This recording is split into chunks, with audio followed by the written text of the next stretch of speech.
A few years ago you probably wouldn't have expected to see this lot together, but last June that all changed and Blur staged one of the biggest reunion shows in pop. Last night then they stood side by side again for the premiere of their own film.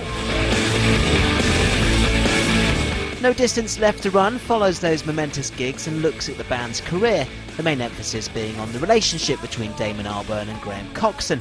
At the premiere, Damon seemed, well, in high spirits and wandered off to talk to the fans, so we caught up with Graham instead. You're right, Graham. Sky News. Hello, what? How you Hello, doing, mate? Sky. You all right? Good to see you. Do you feel like a proper film star now then? You're in premiere? Yeah, I do now I've met you. I feel really important. Yes, anyway, if you wonder what rock stars do when they get bored, well, clearly they watch Sky News. Anyway, Graham left the band in 2002 and didn't talk to Damon for years, but now they're in love once again. There was no pretense in the fact that we're each other's brothers, basically, and you know, and that's why it's probably interesting. It's what all bands have, you know. The Gallaghers and Ray and Dave Davis, they all had similar sorts of things. We just don't have the same second name.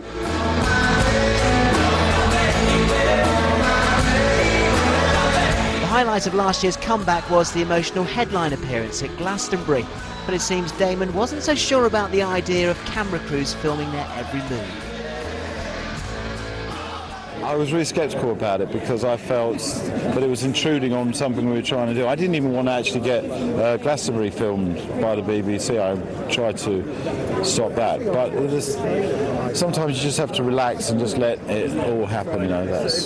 And I watched it a few months ago and I thought, well, they've really done something, and actually, you know, good on them, and I'm very proud to have been part of it.